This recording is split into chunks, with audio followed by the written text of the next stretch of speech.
بسم الله الرحمن الرحيم. حلقة جديدة يا جماعة، معاكم النهاردة أحمد حمدان. هنتكلم النهاردة عن أحدث طريقة نصب في 2023 أنا شايفها يعني منتشرة بطريقة فظيعة. طبعا التسوق العقاري، وتعالى كسبت هدية معانا وكده. لو يهمك الموضوع ده خليك معايا.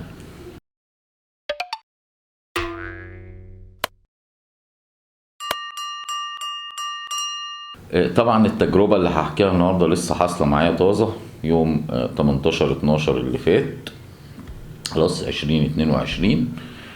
ايه اللي حصل معايا؟ كنت في الزقازيق انا واحد ما مش حابب طبعا ان انا اقول اسمه، يعني قاعدين في كافيه، فخارجين من النادي ده او كافيه مشهور جدا بجوار مبنى محافظة الشرقية. خلاص فحد من جوه النادي دوت واخدين مكان ازاز كده، وقالوا تعالى احنا شركة سياحة اسمها بيراميدز للسياحة الداخلية، فتعالى حضرتك ممكن تكسبوا معانا هدية بنوزعها في مقر الشركة، سواء حضرت بس سواء يعني حضرت للمقر هتاخد كده كده الجايزة، بس تحضر موضوع حفل تسليم الجوائز وده. فروحنا نقينا ورقة كده زي فيها هتكسب او ما تكسبش او كده. فمبروك يا فندم، انت كسبت معانا فاتية. طبعا انت كسبت معانا، انت اصطبحت بوش مين النهارده؟ طبعا وشك انتي، مش هقول لك اكتر من كده، يعني وشك انتي، وشك اسود بصراحة. المهم قالت لي انا كسبت معانا.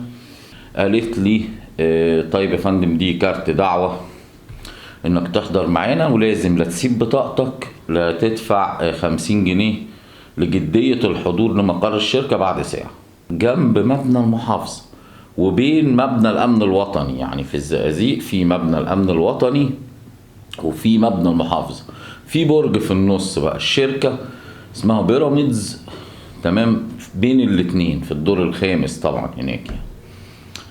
فتجربة مريرة، يعني مش عايز اقول لكم حاجة زي الزفت. طبعا اتصلوا عليا قالوا لي كمان ساعة تحضر لمقر الشركة، انا رايح احضر حفل توزيع جوائز. رحت انا والشخص اللي معايا لمقر الشركة. اهلا يا فندم، وعرفنا بنفسك ومش عارف ايه، تعالى استلم 50 جنيه بتاعتك. استلمت 50 جنيه، وقع لي هنا على شيت كده فيه مربعات ومليان اسامي، يعني في اسامي ماضية تانية كده. وقع لي هنا. ايه ده؟ انا مش عارف استلمت ايه. تقول لي 50 جنيه بتاعتك. المهم وقعت في مكان في مربعات من دي. بدأت انت بتشتغل ايه؟ قلت لهم يوتيوبر. صدقوني هعمل لكم حلقة ان شاء الله صيادكم فيها، وهي دي الحلقة. بدأت احكي معاهم. طيب يا فندم في محاضرة ساعة ونص. قلت لها ايه محاضرة ايه؟ انا جاي احضر حفل تسليم جوائز، محاضرة ساعة ونص؟ انا لو اعرف ساعة ونص دي ما كنتش جيت. المهم لا يا فندم وتعالى. المهم دخلت برضو مخي ان الناس هتبقى قاعدة ومحاضرة وحاجات وكده، يعني حفل توزيع جوائز يعني. دخلت جوه لقيت عرفونا بنفسكم، مصاريف دخلك قد ايه، بتشتغل ايه، حاجات في ألد تفاصيل حياتنا. ساعة ونص اتاكل دماغي. احنا شركة سياحة وشاليه في الساحل الشمالي، وهتشتري معانا سهم وتيجوا تصيفوا، والموضوع حلو حلو يعني. مجاريها طبعا اللي بتشرح لي يعني مش عارف اقول ايه. يعني المهم ايديها بترتعش وكده. المهم عمالة تحكي الكلام جميل، يعني يوديك السما، بص يطلعك السما وينزلك على مفيش. خلاص يا فندم انت عارف دهب، ممكن تروح دهب وممكن تروح مش عارف ايه وتبدل واسهم ومش سهم، وهي فكرتنا انك تشتري سهم عقاري ومهم معانا حفلة طويلة عريضة. وانت دلوقتي الموضوع حلو، قلت جميل اوكي. طب يا فندم انت دلوقتي بتقول جميل، ما تجيش في الاخر تقول لا. وسواء قلت لا او عادي يعني احنا مش هنزعل، بس ما تجيش في الاخر تقول لا. لا ايه اللي ما جيش في الاخر اقول لا؟ المهم ببص على الورق، في نهاية الورق مجهزة عقد وايصال امانة. تمام، يعني هي مجهزه في اخر الورق عقد ايصال امانه. المهم بدات اقلق، بتقول لي يا فندم هنقدم لك عرض دلوقتي اهو، يعني في المقر الشركه، انا خرجت من باب الشركه العرض اتلغى. تسمع الكلام طبعا، يعني ايه ده؟ ايه ليه مش عايزاني افكر يا فندم؟ انت اللي بتقوليه ده بيقلقني. لا يا فندم، تقلق ليه ومش تقلق ليه؟ طب ايه ضمانات اللي انت بتقوليه ده؟ ضمان ان احنا شركه مقرها هنا بقاله 5 سنين، وانا اعرفكم منين اساسا؟ ولا اعرف ان انت هنا بقالك 5 سنين منين؟ قمه الاستهتار بعقولنا يعني.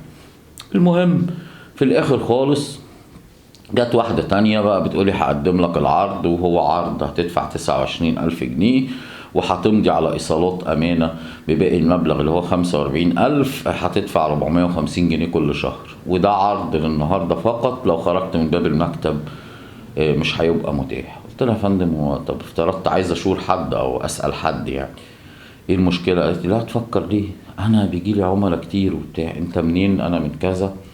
طبعا هم كانوا خدوا البيانات كلها. انت منين؟ انا من كذا، انا عندي عملاء كتير. قلت لها طب ما تقولي لي زي مين؟ يعني قولي لي عميل كذا عميل كذا، اسال عليكم يعني. قلت لها يا فندم بقول لك على عملاء بتوعي ليه؟ امال اصدقك ازاي؟ قلت لها هو انا هنا فاتحه بقالي 5 سنين، وهنشيل لك التسجيل وهنشيل لك مش عارف ايه، المهم ان انا امضي وايه، كلام فكسان يعني. قلت لهم بقول لكم ايه، انا ولا عايز هديه ولا عايز حاجه. قلت للشخص اللي معايا يلا، وقمت عشان امشي. طبعا طب يا استاذ احمد تعالى هديه، وبقالي ساعتين اتاكل دماغي والله. لسه عايزين يقعدوني تاني في مكتب تاني وكده. انا قلقت، بقول لكم ايه، انا ولا عايز هديه ولا عايز زفت، مبروك عليكم انتوا الهديه، انا ماشي، انا غلطان اساسا ان انا جيت هنا. ونزلت وكده. طبعا عشان تروح تعمل محضر فيهم هتقول ايه، اخدوا مني 50 جنيه وادوها لي. يعني الفكره فاهمني، هتتهموا بايه؟ ما ينفعش تتهموا بحاجه. بس هو اللي بيحصل ضحك على عقول الناس، وانا شايفه طريقه ملتويه انك تجيبهم وتقول هنوزع هدايا، وتيجي تقعدني في محاضره ساعتين تاكل دماغي. قمه الاستهتار بعقول الناس، قمه العطله للناس، حرام عليكم اللي بتعملوه.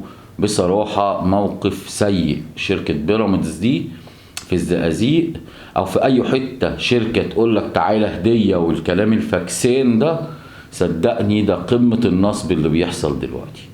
طبعا ما تقدرش تعمل فيهم محضر، زي ما قلت لك هتعمل محضر بيه، هم ما سرقوش منك حاجه. لو كنت مضيته في الاخر هيقول لك ده ماضي على عقد واشترى سهم معايا وواضي اصولات امانه بقمه رغبته وكده. فالحمد لله ربنا نجاني من الموضوع. ما اخدوش بطاقتي ولا اخدوا ارقام بطاقتي ولا كده. ان انا اديتهم في البدايه خالص لما قالوا لي جديه الحضور لا بطاقتك لا 50 جنيه، اديتهم 50 جنيه. لو اعرف الموضوع كده كنت سبت لهم ال50 جنيه ومش عايز اروح، ويعني مش عارف اقول ايه. طبعا الحلقه دي شيرها على قد ما تقدر عشان غيري يستفاد وانت تستفاد. تعالى هنديك هديه، تعالى مبروك كسبت يا فندم هديه، الكلام ده فكسان. المهم ان انا رايح الزقازيق بعدها بيومين ماشي، لقيت حد تاني بيقول لي تعالى يا فندم ليك هديه معانا. فشكل الموضوع كله اتحول في الزقازيق، بقت كلها بتبيع هدايا وانا مش واخد بالي. يعني انت كل ما تمشي في شارع حد هيقول لك تعالى يا فندم مبروك انت كسبت هديه. الغريب ان هم في مكان بين امن الدوله او بين مقر امن الدوله او الامن الوطني وبين مبنى محافظه الشرقيه.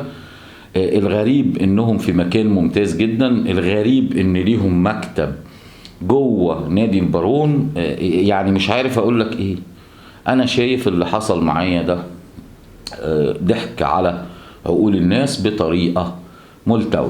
او حتى لو هتجيب شغل ما تجيبوش بالطريقة دي، انك تضحك على الناس وتدلس كلام وتقول لهم تعالوا في توزيع هدايا، وما فيش اي توزيع هدايا ولا الكلام ده خالص. انت حتى لو كسبوك، يعني بيقول لك هنكسبك اجهزة كهربائية في البداية، ولما بتروح هناك بتلاقي في الاخر كسبك رحلة، يقول لك هتطلع معانا رحلة هي مثلا ثمنها 2000 جنيه وليكن. هيقول لك تعالى هنطلعك رحلة ب2000 جنيه وهي اساسا ثمنها كده، ويقول لك لا دي هي ب7 وانا عملتها لك ب2. فانت لو حتى طلعت مع الرحلة هو مش خسران حاجة، لو سبت له ال50 جنيه هو كسبان. لو مضيت على العقد ومضيت على ايصالات الامانه فحضرتك اتدبست. فانصحكم طبعا ان اي حاجه فيها كسبت وهدايا وكده، الكلام ده فاكسين يا جماعه، وحصل معايا انا شخصيا يوم 18/12 زي ما قلت لكم، يوم الاحد اللي فات 18/12/2022. اتمنى طبعا ان محدش يقع في الخطأ ده، ويا رب كل الناس كده يبقى عندها وعي مش زي حالاتي. الحمد لله ربنا نجاني من الناس دي. تحياتي ليكم كمان مرة، وكان معكم أحمد حمدان. قاعدين يا جماعة، الله الحلقة خلصت، يلا سلام عليكم.